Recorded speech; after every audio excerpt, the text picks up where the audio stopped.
The rain drummed softly against the tall windows of the downtown hotel ballroom. Emma adjusted her simple black dress for the third time, feeling completely out of place among the glittering crowd. At 22, she had never attended anything this elegant. The charity gala was a world away from her small apartment and her job at the local bookstore. She tucked a strand of auburn hair behind her ear and reminded herself why she was here. Her best friend Sarah had insisted she come, practically forcing the invitation into her hands after winning it in some radio contest. "You need to get out more," Sarah had said with that knowing smile of hers. "Live a little." Emma wasn't sure about living a little. She preferred the quiet comfort of books and the predictable rhythm of her daily routine. Romance existed safely between the pages of novels, not in real life. At least, not in her real life. The champagne in her hand remained untouched as she watched couples glide across the dance floor.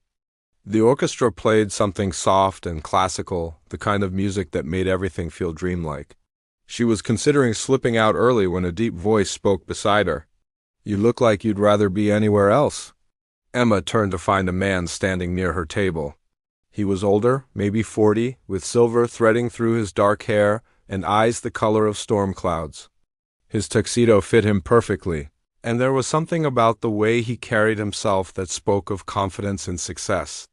Everything about him screamed expensive, from his watch to his polished shoes. "I'm sorry?"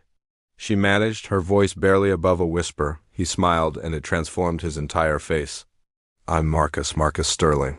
"And you look like you're planning an escape route?" Heat rose in her cheeks. Emma Chen, and maybe I am." "Mind if I sit?" When she nodded, he settled into the chair beside her with an easy grace. "First time at one of these? Is it that obvious? Let's just say you re the only person here who looks genuinely surprised by the lobster course." Emma laughed, despite her nervousness. "I've never seen food arranged so ... artistically? I kept waiting for someone to tell me I was using the wrong fork." "There are wrong forks?" Marcus asked with mock seriousness. "I've been winging it for years." Something about his casual manner put her at ease. For the next hour, they talked about everything and nothing. He told her about his work in real estate development, though he seemed more interested in hearing about her love of books and her dreams of maybe writing someday. He listened with an attention that made her feel like the most fascinating person in the room. "Would you like to dance?" he asked as the orchestra began a slow waltz. Emma's heart skipped.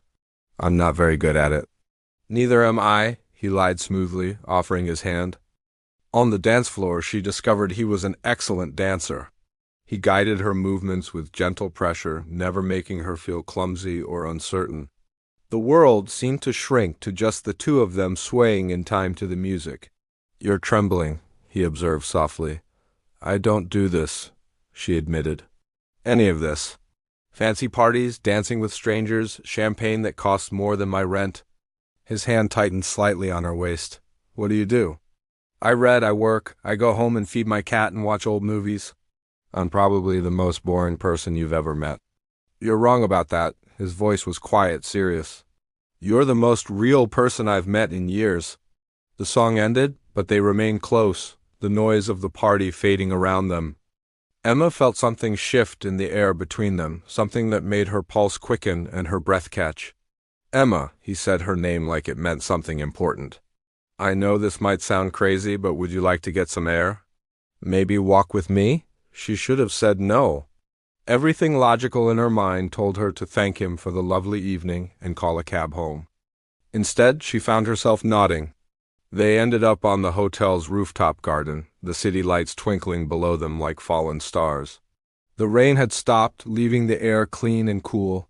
Marcus draped his jacket around her shoulders without being asked.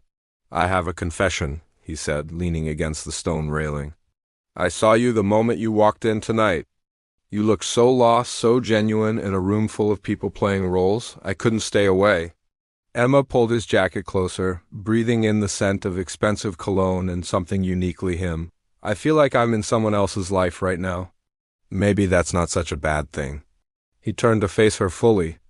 "Maybe sometimes we need to step outside our comfort zones to discover who we really are." "And who am I?" she asked, surprising herself with the question.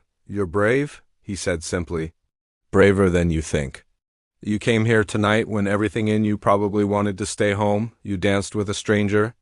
You're standing on a rooftop in the middle of the city, talking to a man you just met. That doesn't sound like me at all. Maybe it's exactly like you. Maybe you just needed the right moment to see it." He reached out and touched her face gently, his thumb tracing her cheek. Emma's breath caught in her throat. She had read about moments like this, dreamed about them, but never believed they could happen to someone like her. "Marcus," she whispered, not sure what she wanted to say. "I know," he said. "This is fast, this is crazy. But I haven't felt this connected to someone in, I can't remember how long." When he kissed her, it was soft and careful, giving her every chance to pull away. Instead, she found herself stepping closer, her hands fisting in his shirt. The kiss deepened, and Emma felt something awaken inside her, something she had only read about in books. They broke apart slowly, both breathing hard. Emma's heart was racing so fast she was sure he could hear it. "Come upstairs with me," he said quietly, "just to talk. Just to ... be together a little longer." Every rational thought screamed at her to go home. But as she looked into his eyes, she saw something that matched the feeling blooming in her chest. Not just attraction, but understanding, connection. "Okay," she whispered. Later, much later, as dawn light filtered through the hotel room windows, Emma lay curled against Marcus's chest, watching him sleep. One night had changed everything, just as she had somehow known it would the moment she met his eyes across that crowded ballroom. She wasn't the same person who had walked nervously into that gala. She felt awakened, transformed.